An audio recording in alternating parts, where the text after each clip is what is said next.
প্রধান খবরটি হচ্ছে শেখ হাসিনার দেশে ফেরা। তিনি কবে ফিরবেন, কিভাবে ফিরবেন, কিভাবে তাকে বাংলাদেশ গ্রহণ করবে, বর্তমান সরকার তাকে কিভাবে গ্রহণ করবে, নাকি কতটা বাধা দিবে, শেখ হাসিনাকে ভারত থেকে যাতে দেশে আসতে না দেয়া হয়, বিএনপি সরকার ভারতের প্রতি কখনো চাপ দিচ্ছেন, কখনো আবার একেবারেই নরম সুরে আবেদন করছেন, বিভিন্ন কিছু হচ্ছে। কিন্তু এসবের মধ্য দিয়ে ঠিকই যারা শেখ হাসিনার সৈনিক, যারা বঙ্গবন্ধুর আদর্শের মানুষ, দেশের বাইরে বিশ্বের বিভিন্ন প্রান্তে ছড়িয়ে ছিটিয়ে আছেন, তারা প্রস্তুতি নিচ্ছে শেখ হাসিনার সঙ্গে তারাও দেশের মাটিতে পা রাখবেন, দেশে ফিরবেন।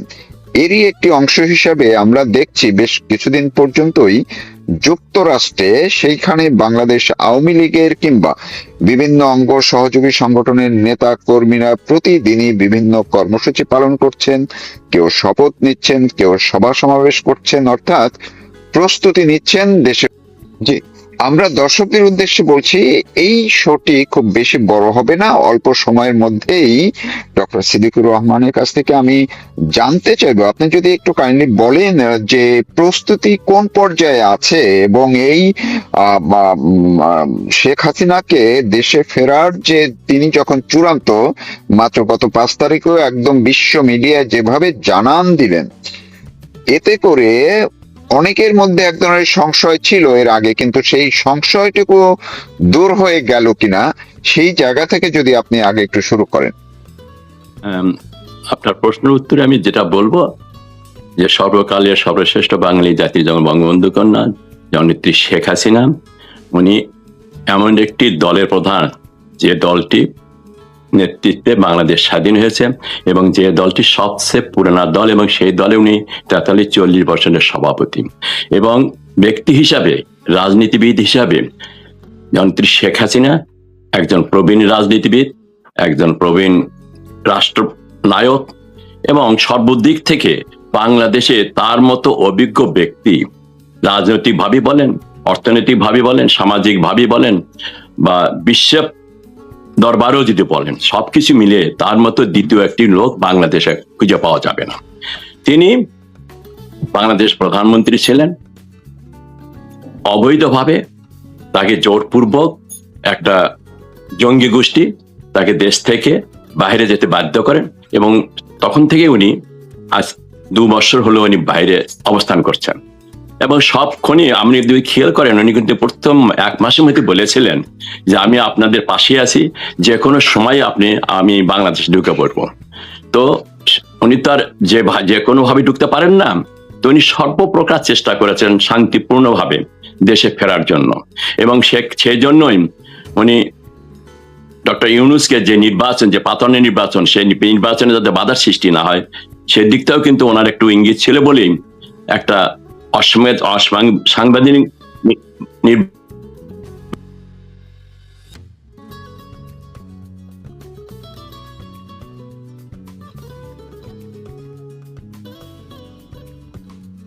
আপনি শুনতে পাচ্ছেন?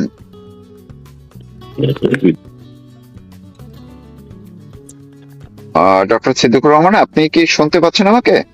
আমি শুনতে পাচ্ছি, কিন্তু এই যে একটা ফোন আসলে। ও আচ্ছা, অসুবিধা নাই, আপনি আপনি বলুন, সমস্যা নাই। অথবা আপনি হ্যাঁ, আপনার কথা শোনা যাচ্ছে, অসুবিধা নাই, আপনি আপনি বলুন।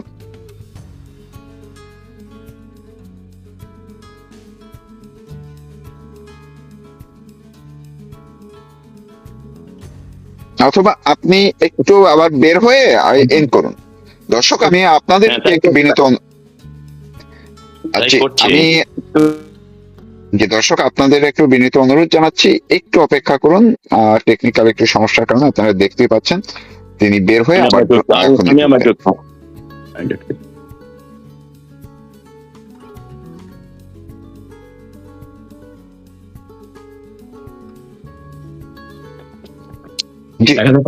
ঠিক আছে, হ্যাঁ দেখা যাচ্ছে। শেষ করতে পারি নাই, একটা অসাংবিধানিক উপায়ে একটা নির্বাচন হয়েছে, সেই নির্বাচন হয়ে গত 6 মাস হলো একটা গণতান্ত্রিক সরকার দেশ পরিচালনা করছে, এবং আমরা আশা করেছিলাম, নেত্রী আশা করেছিলাম যে ইকো হচ্ছে কেন, উনি আশা ঠিক করছিলেন, ঠিক আছে, আপনি বলুন। হ্যাঁ উনি আশা করেছিলেন যে নতুন একটা গণতান্ত্রিক সরকার আসবে, তারা বাংলাদেশ আওয়ামী লীগের উপর যে নিষেধাজ্ঞা বা ছাত্রলীগের উপর যে নিষেধাজ্ঞা কার্যক্রম পরিচালনা করার যে নিষেধাজ্ঞা সেটা প্রত্যাহার করবে, এবং অন্যায়ভাবে যে সমস্ত লাখ লাখ ছাত্র জনতা, শিক্ষক, পুলিশ সবাইকে বিনা বিচারে সাংবাদিক সহ তাদের মুক্তি দেবে, এবং অন্যায় বিচারে ক্যাঙ্গারু কোর্টের বিচারে যে ওনাকে রায় দেওয়া হয়েছে এ সমস্ত প্রত্যাহার করে দেশে একটা শান্তিপূর্ণ পরিবেশ সৃষ্টি করবে।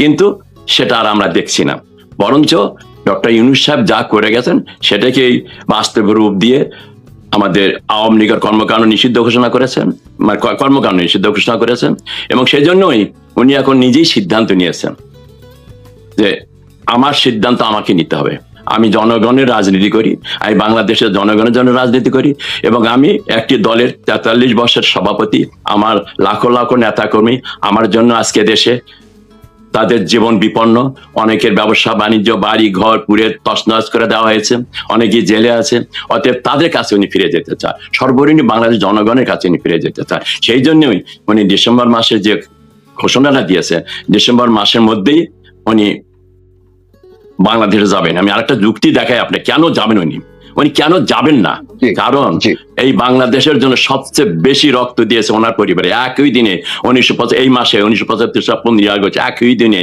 এত রক্ত আমার মনে হয় না বাংলাদেশের কোনো পরিবারে দিয়েছে বাংলাদেশের রাজনীতি করতে গিয়ে।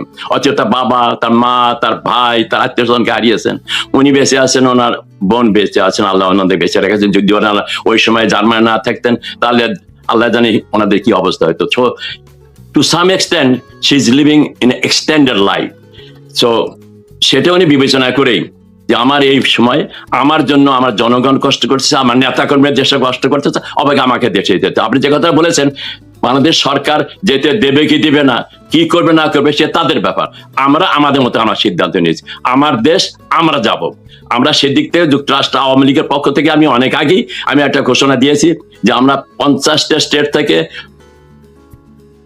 কমপক্ষে 500 থেকে 1000 জন তো অবশ্যই যাবে, তার বেশি হইতে পারে, তো আমি মনে করি মিনিমাম 500 আমরা নিউ ইয়র্ক থেকে যাব। এবং নিউ ইয়র্ক থেকে এবং অনেকেই আমরা আপনি জানেন যে আগাম নভেম্বর মাসের ভেতরে আমরা অনেকেই বুক করেছেন, এবং আমরা একটা লিস্ট করতেছি যে যারা কারা কারা যাচ্ছে। এ পর্যন্ত আমার কাছে প্রায় 200 থেকে 250 মতো তার নাম পাঠিয়েছে, তারা যেতে উৎসুক আমার সাথে। আমি যেদিন যাবো নেত্রী যখনই যাই, নেত্রী ডিসেম্বর আমরা কিন্তু নভেম্বরের ভেতরে যাবো। আমাদের পৌঁছেছে যুক্তরাষ্ট্র আওয়ামী লীগের নেতৃত্বে ছাত্রলীগ, যুবলীগ, স্বেচ্ছাসেবী লীগ, শ্রম লীগ, কৃষি লীগ, মহিলা আওয়ামী লীগ এবং মহানগর স্টেট আওয়ামী লীগ যেগুলো আছে, আমরা সবাই মিলে আমরা নিউ ইয়র্ক থেকে যাব, আমরা ওয়াশিংটন থেকে যাব, আমরা ক্যালিফোর্নিয়া থেকে যাব, আমরা ফ্লোরিডা থেকে যাবো, আমরা এই 4-5টা শহর থেকে, বিমানবন্দর থেকে আমরা একই সময়ে আমরা সেভাবে টিকিট করার চেষ্টা শুরু করে দিয়েছি।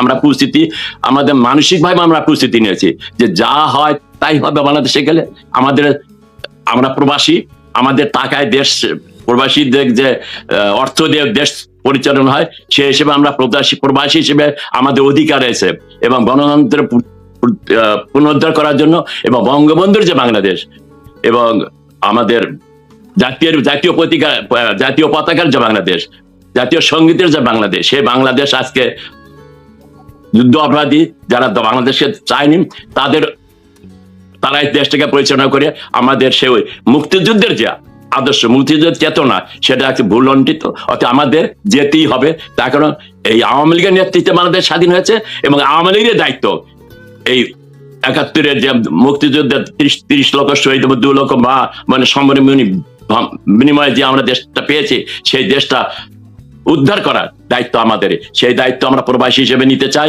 বাংলাদেশের জনগণের কাছে আমার লাখো লাখো নেতাকর্মীদের কাছে আমার আবেদন থাকবে, নেত্রী যে ঘোষণা দিয়েছেন আপনারা প্রস্তুত হন, কবে কোন সময়ে ঢাকায় আসতে হবে। একটি কথা আমি প্রথম থেকে বলেছি, বর্তমান রাজনীতিতে ঢাকা যার, বাংলাদেশ তার। বাংলাদেশের রাজনীতি তার, ঢাকা যার। অতএব আমাদের ঢাকা শুধু না, সারা বাংলাদেশের রাস্তা ঘাট আমরা বন্ধ করে দেব নভেম্বরের ভেতর, যদি জননেত্রী শেখ হাসিনা তার সমস্ত কেস উইথড্র না করেন এবং আওয়ামী লীগের কার্যক্রম পরিচালনা এই নির্দেশ যদি তার প্রত্যাহার না করে, ছাত্রলীগের প্রত্যাহার না করে, তাহলে আমরা আগামী নভেম্বর ভেতর বাংলাদেশের জনগণকে সাথে নিয়ে আমরা প্রবাসীরা ঢাকার সমস্ত রাস্তাঘাট আমরা বন্ধ করে দেবো। এটা আমরা শান্তিপূর্ণভাবে করতে চাই, অশান্তি পথে যাতে না যেতে হয়। সেজন্যই আমি একটু ঘোষণা দিয়ে যেতে চাই আপনার মাধ্যমে। আমাদের প্রধানমন্ত্রী আগামী সেপ্টেম্বরে নিউ ইয়র্কে আসছেন। আমি ওনার কাছে দাবি না, বিবেচনা করার জন্য বলবো, যুক্তরাষ্ট্রের মাইতে আসার আগে অবশ্যই আপনি বাংলাদেশ যে দেশের যে দলটির নেতৃত্বে দেশ স্বাধীন হয়েছে সেই দলটি কার্যক্রম প্রত্যাহার, যে নির্দেশ দেওয়া হয়েছে আইন করা পাশ করে, সেটাকে প্রত্যাহার করতে হবে নিউ ইয়র্কে বিমানবন্দরে আসার আগে। জননেত্রী শেখ হাসিনা এবং রায় হয়েছে এবং যারা জেলে আছে তাদের নিঃশর্তে মুক্তি দিতে হবে। এই দিয়েই যদি আপনি আসেন নিউ ইয়র্কে, আপনাকে আমরা সেভাবে আমরা গ্রহণ করব। যদি তা না হয় আমাদের রূপ দেখবেন, আপনি ভয়ঙ্কর রূপ দেখবেন যখন আমাদের যুক্তরাষ্ট্রের মাটিতে জেএফকে বিমানবন্দরে আসবেন। এই কথাটাই আমি একটু জানতে চাচ্ছিলাম যে আপনাদের কি কোনো পরিকল্পনা আছে যে বাংলাদেশের বর্তমান প্রধানমন্ত্রী শুনতে পাচ্ছি না, যে এখন শুনতে পাচ্ছেন আপনি? আপনার কথা শুনতে পাচ্ছি না।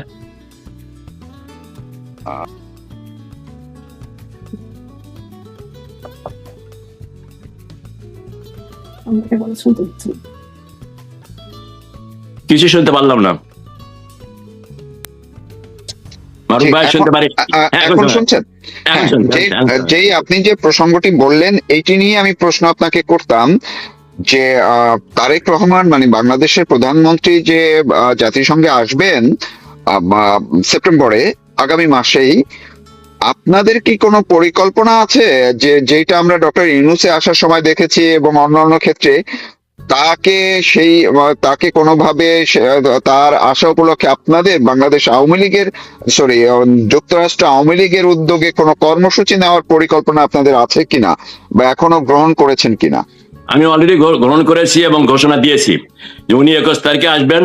ওনাকে আমরা অভ্যর্থনা বা সম্বর্ধনা যেটাই বলেন আমরা জেএফকে বিমানবন্দরে, এবং উনি যে হোটেলে থাকবেন সেই হোটেলে প্রতিদিন 4টা থেকে রাত 10টা পর্যন্ত আমরা বিক্ষোভ করব, এবং উনি 24 তারিখে জাতিসংঘের সামনে ভাষণ দেবেন। সেখানে আমরা বিশাল সমাবেশে আমরা সেটা বিক্ষোভ সমাবেশ করব। এবং আমাদের দাবি একটাই, আমরা অন্য কিছু কাজ চাই না তার কাছ থেকে।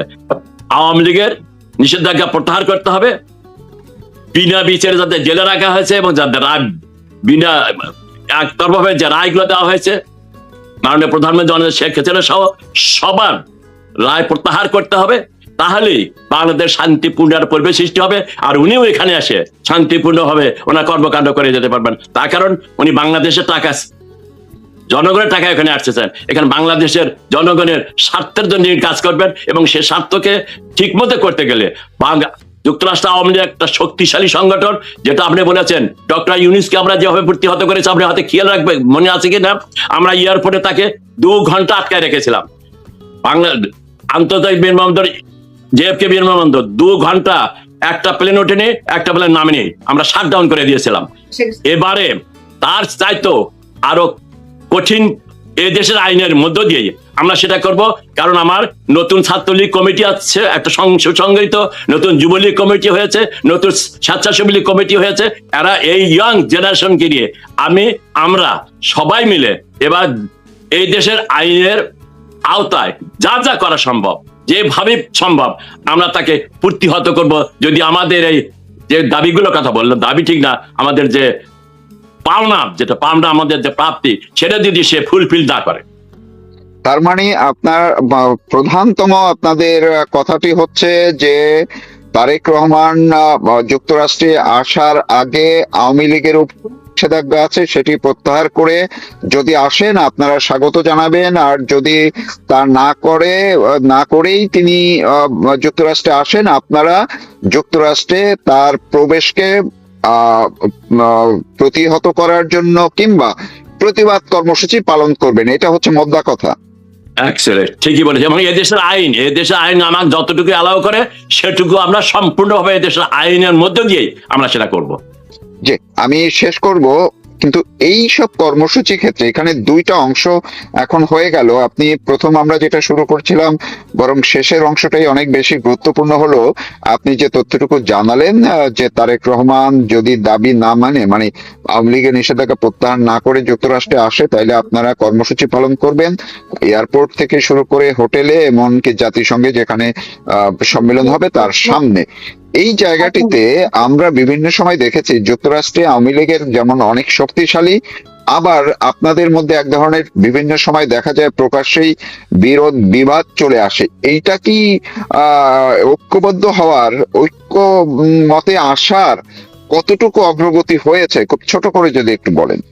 না, এখানে আমরা সবই ঐক্যবদ্ধ। জননেত্রী শেখ হাসিনা প্রশ্নে, বঙ্গবন্ধুর প্রশ্নে, সজীবাদী জয়ের প্রশ্নে আমাদের ভেতর কোনো দ্বিধাদ্বন্দ্ব নাই। একটা বড় দল, এখানে দ্বিমত আছে, কোনো দ্বিধাদ্বন্দ্ব, কোনো বিভক্তি নাই। এটা যদি কেউ বলে এটা ঠিক, এটা সঠিক না। যুক্তরাষ্ট্র আওয়ামী লীগ, আমি আজকে 15-17 বছর হলে আমি প্রেসিডেন্ট, আমরা প্রেসিডেন্ট সেক্রেটারি একসাথে কাজ করছি, এখানে কোনো দুই ভাগে বিভক্ত নয়। বিভিন্ন স্টেটে আমাদের কমিটিগুলো আছে। তবে আবারও বলি, এটা বড় পরিবার, আমাদের ভেতরে অনেক সময় একজন আর একজনের সাথে হয়তো কথা কাটাকাটি হয়, এটা তেমন কিছু নয়। হয়তো প্রশ্ন তুলবেন যে ইদানিং কালে একটা ছাত্রলীগের একটা ঘটনা ঘটেছে, ওটা খুবই অনাকাঙ্ক্ষিত এবং এটা কোনো বিস্তার লাভ করবে না। এটা নিয়ে আমি আজকেও যাচ্ছি, এটা যাতে সম্পূর্ণভাবে সমাধান করা যায়। এটা আসলে কেস হয়েছে, সে আমরা উদ্র করবো, এটা আমাদের নিজেদের পরিবারের মতো। অতএব আপনি যেটা বললেন, আমরা একেবারে ঐক্যবদ্ধ। তারপরে আমরা তো সবাই, যেটা আপনি প্রথমে, আমরা তো মজিব সৈনিক হিসেবে পরিণত হই। আমি যে প্রেসিডেন্ট, আমি তো প্রেসিডেন্ট হিসেবে বলি না, আমরা সবাই একটা করে ইউনিট। অতএব আমাদের বর্তমান দলের এই দুর্দিনে, দলের এই কঠিন সময়ে আমাদের দ্বিধা বিভক্তি হওয়ার কোনো সুযোগ নাই। আমাদের সবাইকে, আমরা যখন এয়ারপোর্টে যাবেন, আমি দেখবেন সবাই আমরা সেখানে যাব, বিভিন্ন ব্যানারে in the sense, Chhatra League, Jubo League, স্বেচ্ছাসেবক, স্টেট আওয়ামী লীগ, মহিলা, তারা সবাই নিজ নিজ ব্যানার নিয়ে সেখানে যাবে, স্লোগান দেবেন। দেখবেন কোনো টু শব্দ হবে না আমাদের মতো। এবং 24 তারিখে যেটা হবে, সেটা একটা ঐতিহাসিক সমাবেশ সেখানে হবে। সেখানে ছেলে মেয়ের পরিবার সহ সবাই আমরা সেদিন উপস্থিত হবে, সেখানে থাকবো। এবং প্রতিদিন উনি যেখানে যাবেন, আমরা সেখানে এদেশের আইনের আওতায় ওনাকে আমরা প্রতিবাদ এবং বিক্ষোভ আমরা প্রদর্শন করব। ওনাকে কোথাও শান্তিতে থাকতে আমরা দেবো না যদি উনি আমাদের প্রতি শান্তি না দেখান, আমাদের প্রতি যদি সম্মান না দেখান। আমরা পুরো সম্মান তাকে দেখাতে চাই, কিন্তু সাথে সাথে ওনাকেও আমাদের সম্মান দেখাতে হবে। আমরা সেই দল করি যে দলটির নেতৃত্বে বাংলাদেশ স্বাধীন হয়েছিল, যে দলটির নামে দেশ হয়েছে, সেই দেশের প্রধানমন্ত্রী হিসেবে উনি এখানে আসছেন। অতএব ওনাকে সেটা মনে রাখা দরকার, জাতির পিতা করে মনে রাখা দরকার। জাতির পিতার এই 15 আগস্ট তার ভিতরে ওনার উচিত। আর যাই হোক, এই 15 আগস্ট পালন করা সরকারি ভাবে, যেটা ডক্টর ইউনূস করেনি। ডক্টর ইউনূসকে আমি কাউন্ট করেন এই জন্য, সে গণতান্ত্রিক কোন সরকার ছিল না, জোরপূর্বকের সাথে। আপনি একটা যেভাবেই হোক নির্বাচনের মাধ্যমে এসেছেন, বাংলাদেশের শপথ দিয়েছেন, সংবিধানের শপথ দিয়েছেন, জাতির পিতা বঙ্গবন্ধুকে সম্মান দেওয়াটা কিন্তু আপনার দায়িত্ব। যদি দায়িত্ব থেকে আপনি সরে দাঁড়ান, এরও একদিন বিচার বাংলাদেশের জনগণ করবে। এবং আমরা সেজন্য আপনাকে অনুরোধ করব, আবারও অনুরোধ করব, 15 আগস্ট আর কয়েকদিন পরে বাংলাদেশে আপনারা বিচার করে দেখেন, চিন্তা করে দেখেন, জাতির পিতা বঙ্গবন্ধুর মৃত্যু দিবসকে আপনারা অন্যভাবে প্রবাহিত না করে, অন্য কারো জীবন দিবস না পালন করে, সত্যিকারের অর্থে জাতির পিতা বঙ্গবন্ধু এবং তার পরিবারের যারা সদস্য ওই দিন নির্মম ভাবে নিহত হয়েছে, সেই দিনকে পালন করার জন্য আবেদন রাখছি। জি, অনেক ধন্যবাদ আপনাকে। আপনি বেশ গুরুত্বপূর্ণ তথ্য জানালেন দর্শকদের জন্য। আশা করি আপনি যে কথাটি বললেন, তারেক রহমান মানে বাংলাদেশের সরকার প্রধান বর্তমানে, তিনি পুরো বিষয়টি বিবেচনা করবেন, উপলব্ধি করবেন। কারণ তিনিও হয়তো চাইবেন না যুক্তরাষ্ট্রে তিনি প্রথমবারের মতো আসবেন সরকার প্রধান হিসেবে, সেইখানে তিনি প্রতিরোধের মুখে পড়বেন। এইটিও হয়তো তিনি, যদি বুদ্ধিমান হয়ে থাকেন, সেইভাবে বিবেচনা করবেন। আপনি ভালো থাকুন, সুস্থ থাকুন, নিরাপদে থাকুন। কথা হবে আবার অন্য কোনো ইস্যু নিয়ে, অন্য কোনো সময়। অনেক ধন্যবাদ আপনাকে। আপনাকে ধন্যবাদ, আপনার দর্শকদের ধন্যবাদ। সবাইকে এই শোকের মাসের শোক বার্তা জানিয়ে বঙ্গবন্ধুর জন্য দোয়া, তার পরিবারের জন্য দোয়া চেয়ে আপনাদের কাছে বিদায় নিচ্ছি।